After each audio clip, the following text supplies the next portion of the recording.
नमस्कार, आप देख रहे हैं न्यूज संवाद और मैं विनोद शर्मा।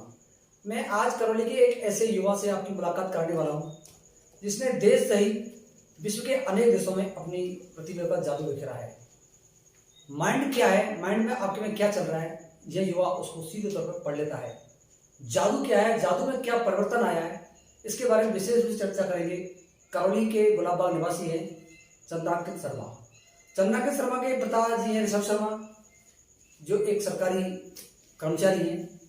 आपका बहुत बहुत स्वागत है चंद्रांकित जी मेरे साथ जुड़ने के लिए। Thank you Vinod ji. मेरा सबसे प्रश्न जो सवाल आपसे यही है कि आपने इंडिया सहित विश्व में अनेक कार्यक्रम आयोजित किए। ये माइंड गेम है क्या, इसके बारे में आप बताएं। माइंड रीडिंग जिसे हम कहते हैं, आप माइंड रीडिंग करते हैं, क्या है इस बारे में? तो मैं मैजिक और माइंड रीडिंग करता जी। हूँ। बहुत सारे लोगों को लगता है जब मैं बोलता हूँ कि मैं माइंड रीडिंग करता हूँ कि आप बता सकते हो कि मैं अभी क्या सोच रहा हूँ। तो एक्चुअली ऐसे काम नहीं करता है। एक छोटा सा डिफरेंस होता है जो साइकिक्स बोलते हैं हम लोग, जो लोग ये क्लेम करते हैं कि हम किसी का भी माइंड पढ़ सकते हैं, पर ये एक कला है जी।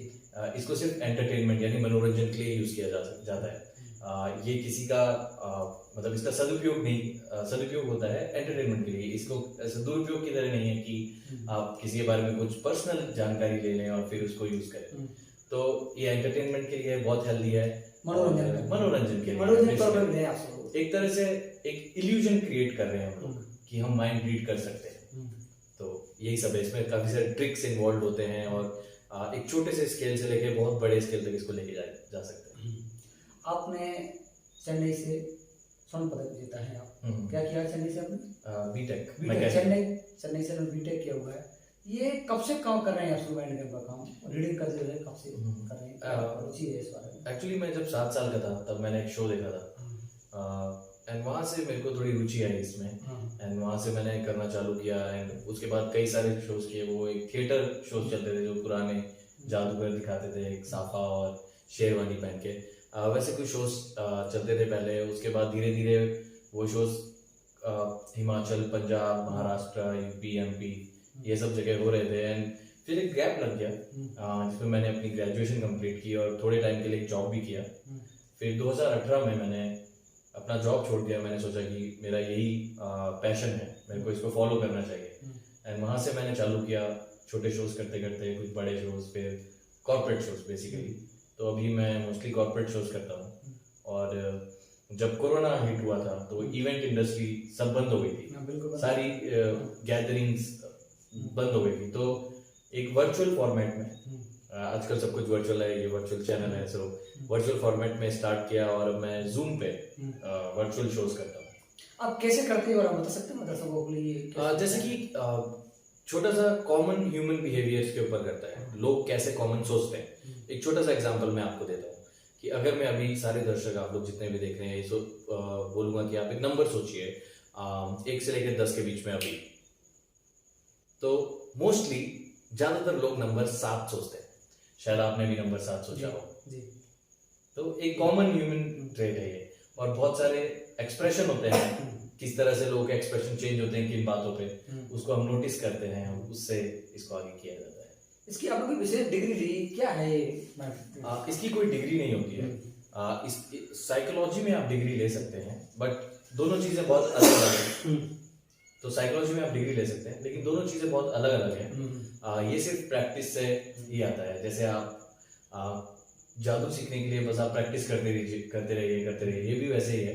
आप प्रैक्टिस करते रहिए, ऑब्जर्व करते रहिए चीजों को, एंड फिर आप धीरे धीरे इसको सीखना। आपने अभी तक कितने शो किए?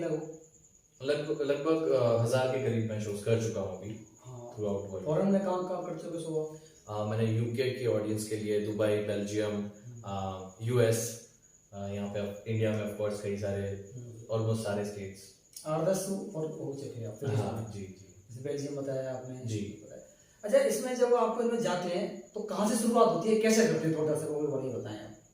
जब आप किसी कार्यक्रम में गए तो कैसे शुरुआत करते हैं, उनके माइंड में कैसे पढ़ते हैं आप उनको, फिर सजेशन को देते हैं, क्या करते हैं? तो जैसे क्या होता है, एक टेस्ट मैच में कैसे पारी खेली जाती है कि आप धीरे स्टार्ट करते हैं, आप समझते हैं कि कैसे शॉट्स लेने हैं, आप धीरे धीरे खुद को ही वहीं पे पिच पे ट्रेन करते हैं और फिर एक बड़ा गेम बनाते हैं, एक बड़ी पारी खेलते हैं। ऐसे ही शो में भी होता है। आप धीरे धीरे आप शो स्टार्ट करते हुए ऑडियंस को समझते हैं कि ऑडियंस कैसे रिएक्ट कर रही है, ऑडियंस में कौन कितना इंटरेस्ट ले रहा है, आप उसी तरह से लोगों को चुनते हैं और उनके साथ में आप आगे चीजें करते हैं। मैं आपका ऑडियंस बैठा हूँ सामने, मुझे पढ़ के बताओ मेरे को क्या चल रहा है। एक छोटा सा हम एक्सपेरिमेंट कर सकते हैं। हाँ बताएं। हम एक मोबाइल ले सकते हैं, शायद यहाँ पे रखा है, ये आपका मोबाइल हम ले लेते हैं। तो आपके मोबाइल में एक पासवर्ड होगा जी जी। आपको लगता है कि किसी भी तरह से मेरे को आपका पासवर्ड पता चल सकता है? पता चल सकता है? नहीं, कैसे चलेगा मेरा पासवर्ड आप? हाँ, पर ट्राई करते हैं हम। करते हैं। ठीक है, मान लीजिए आपका फोन है और आप इस पासवर्ड के बारे में सोचिए। पासवर्ड के बारे में इसमें क्या पासवर्ड है आप सोचिए। ठीक है। तो अभी मैं ऑडियंस को एक बार स्क्रीन में दिखा देता हूँ कि ये अभी लॉक है, खुला हुआ नहीं है, लेकिन आप इसके बारे में सोचिए। जी सोच लिया। तो मैं ट्राई करता हूँ आपको पासवर्ड सोचने का। आप सोच रहे हैं?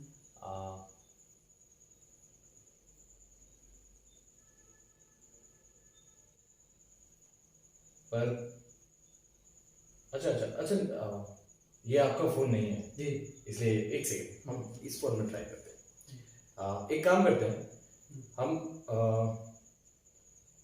ये ट्राई करते हैं कि आप मेरा फोन अनलॉक कर सकते हैं या नहीं। तो मेरे फोन में एक पासवर्ड है जी। 6 डिजिट का पासवर्ड है।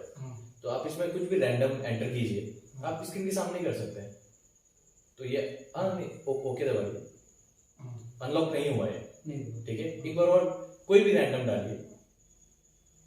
ओके, अनलॉक नहीं हो रहा है जी। पर अब मैं आपको इन्फ्लुएंस कर रहा हूँ एक पासवर्ड सोचने के लिए। अभी आपको पासवर्ड सोचना है।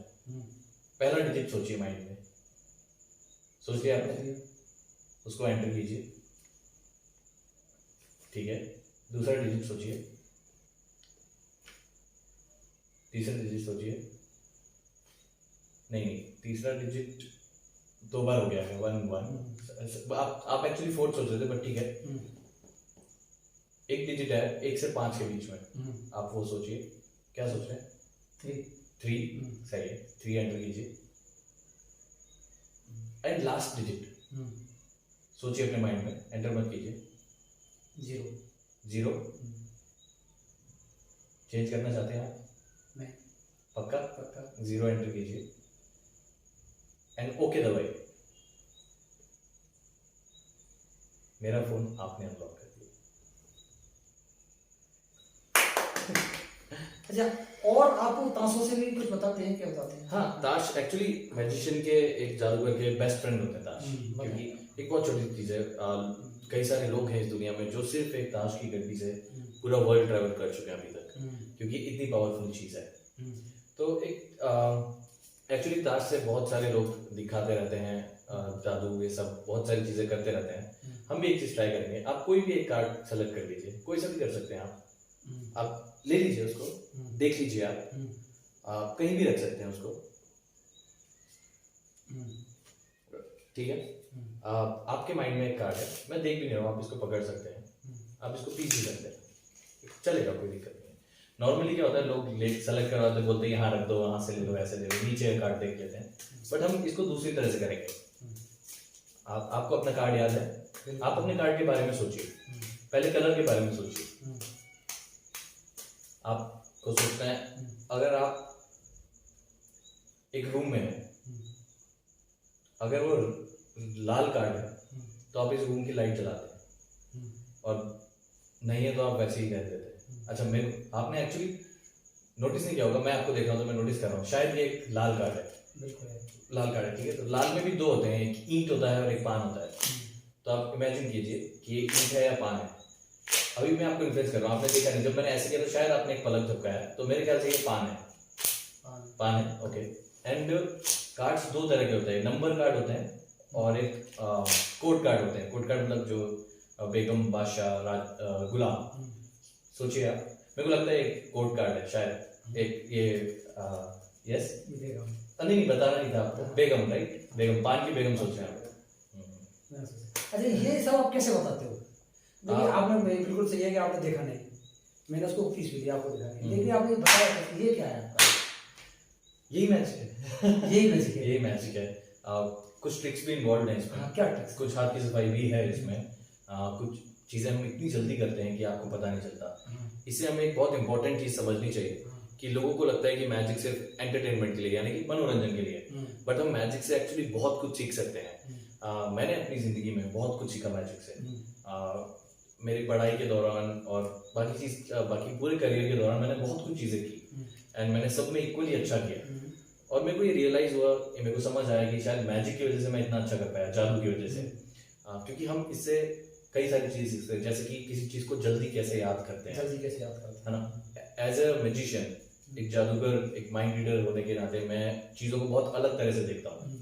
एक कॉमन आदमी जैसे देखता है वैसे नहीं, चीज़ों को देखने का तरीका बहुत अलग होता है। जो जादू का जो है, ये सरकार की ओर से इसके उत्थान के लिए कुछ प्रयास किए जा रहे हैं, ये प्रथा समाप्त, ये कला क्या कहते हैं एक्चुअली 1950-60 में बहुत क्रेज था मैजिक का, मैजिक का क्रेज था, और बहुत सारे बड़े मैजिशियंस हुए हैं, बट उसके बाद धीरे धीरे ये एकदम कम होने लगा। क्योंकि सारी कलाओं के साथ में मैजिक को भी उतना सपोर्ट नहीं मिला, जादू को भी उतना सपोर्ट नहीं मिला ऑडियंस से भी और उससे भी। बट क्योंकि मैजिक इंडिया से स्टार्ट हुआ है, यहाँ से ही ये भूमि से बहुत सारे चीजें निकली हैं मैजिक की तरह, तो इसको सपोर्ट करना चाहिए ऑडियंस को। तो यही सब चीजें हैं, चलनी चाहिए। सरकार की तरफ से कई सारी जगह, राजस्थान में तो काफी सपोर्ट मिला है वैसे। और धीरे धीरे जैसे जैसे चीजें बढ़ेंगी, जैसे जैसे लोग इसको मेन स्ट्रीम मीडिया में लाएंगे, वैसे और अच्छा होगा। ये क्या जादू टोना भी है क्या? वो एक अलग चीज है, ये भी एक अच्छा पॉइंट आपने बोला है, जिसके बारे में जरूर लोगों को जानना चाहिए। वो ये है कि बहुत सारे लोग आपको मिसगाइड करते हैं, मतलब गलत तरीकों में लोगों को उलझाना, ये सब करते हैं और बोलते हैं कि हम जादू से ये कर देंगे, वो कर देंगे, जो एक गलत मैसेज जाता है सोसाइटी में, जिसको कि क्या बाबा लोग जो करते हैं, तो हमें उससे बचना चाहिए, उन सब चीजों से बचना चाहिए। जादू सिर्फ आपकी हाथ की सफाई है, प्रैक्टिस है आपकी। अच्छा, आप जब जादू करते हैं, दिखाते हैं, तो आपका चर्चित कौन सा है जिसको आप सबसे ज्यादा पसंद करते हैं? मैं वैसे स्टेज पे जब दिखाता हूँ तो मैं किसी की कोई एक पुरानी मेमोरी, मतलब कोई पुरानी चीज कोई सोचता है और मैं उसके बारे में बताता हूँ। तो मेरे बारे में बताया। उसके लिए एक ऑरा होना चाहिए, एक सेटअप होना चाहिए। जी, एंड वहाँ पे वो होता है स्टेज पे बेसिकली। ऐसे भी कर सकते हैं, बट ये परफेक्ट सेटअप नहीं है उसके लिए। जी, और इसके अलावा कई सारी चीजें हैं। कुछ बताएं दर्शकों के लिए, आप जो लोग देखें इसे। ओके, एक्चुअली मैं कई सारी चीजें सोच रहा था, पर ताश से कुछ ट्राई करते हैं, क्योंकि ताश हमारे पास पड़े हैं। या फिर हम कुछ पेन, ये कॉर्ड काट लेंगे, यहाँ पे पॉज कर लेंगे, कुछ कर क्या दिखा सकते हैं हम कुछ। अब हमारे कुछ दर्शकों को कुछ बताएं कि जादू क्या होता है, आप कैसे उनको समझाते हैं, तो प्रोग्राम आप जाते हैं। अच्छा, ओके, मैं माइंड रीडिंग बताता हूँ आपको कि कैसे करते हैं। तो मैं आपके साथ कुछ ट्राई करते हैं। हाँ, मेरे साथ ट्राई करें। मैं चाहता हूँ आप अपने किसी बचपन के दोस्त का नाम सोचें। ठीक है, सोचिए आपने। तो किसी भी तरह से क्या मुझे ये पता चल सकता है आपका किसी, मतलब फेसबुक या आप कहीं पे हो उसको देख के, कि आपके बचपन का दोस्त कौन था? पता चल सकता है क्या? आपको क्या लगता है? हम आज पहली बार मिले थे आपको? हाँ, हम पहली बार मिले, और हमारे दर्शकों के लिए आप ये कंफर्म कर दीजिए कि ये सेटअप नहीं है। नहीं, बिल्कुल कोई सेटअप नहीं है, मैं आज से पहली बार मिला हूँ, पता नहीं चलता, क्योंकि बहुत सारे लोगों को ऐसा लगता है कि ये सेटअप नहीं। तो मैं चाहता हूँ आप वो नाम के बारे में सोचिए। सोच लिया। आपकी क्या एज थी जब आपके दोस्त बने थे? लगभग 2-3 साल की। 2-3 साल, काफी पुराना है मतलब। तो मेरे को लगता है काफी गहरे दोस्त हैं, आप इनके बारे में सोच रहे हैं, तो आप काफी क्लियरली उनका नाम सोच पा रहे हैं। आप पहला वर्ड सोचिए उनके नाम का, पहला सोच लिए। आई थिंक आप मेरे को कुछ अलग से नाम आ रहा है, मेरे को कुछ आप उनका पूरा नाम सोचिए। सोच लिया आपने? अच्छा, एक्चुअली आपके नाम एक और नाम आ रहा है आपके दिमाग में, मेरे को ऐसा लग रहा है, जो कि र से चालू हो रहा है कुछ, पर ये आपके दोस्त का नाम र से नहीं, आपका ये दोस्त का नाम शायद कुछ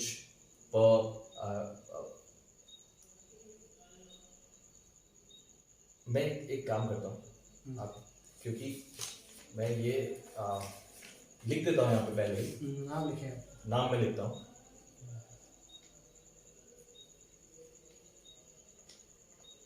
मेरे को लगता है कि आप इनके बारे में सोच रहे हैं जिनका मैंने नाम लिखा है। मैं चेंज नहीं कर सकता, मैंने ऑलरेडी लिख दिया है। मैं ऑडियंस को दिखाऊंगा कि मैंने क्या लिखा है। उससे पहले आप खुद से बताइए कि आप किस दोस्त के बारे में सोच रहे हैं। मैं ऑडियंस को बताऊं? हाँ, बता दीजिए। मनोज शर्मा।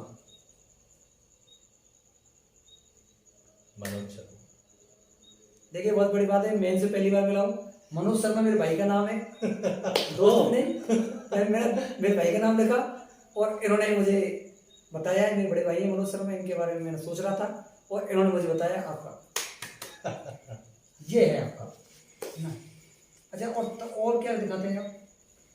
यही सब माइंड रीडिंग के अलग Mind reading अलग अलग तरीके से हम्म। पर इतना ही रखेंगे। कितने हैं ना? आप मेरे साथ जुड़े, आपको बहुत बहुत धन्यवाद सर। दोबारा मैं छठा के साथ फिर आपसे मुलाकात जरूर करूँगा। थैंक यू विनोद जी, जरूर। Thank you sir. Thank you.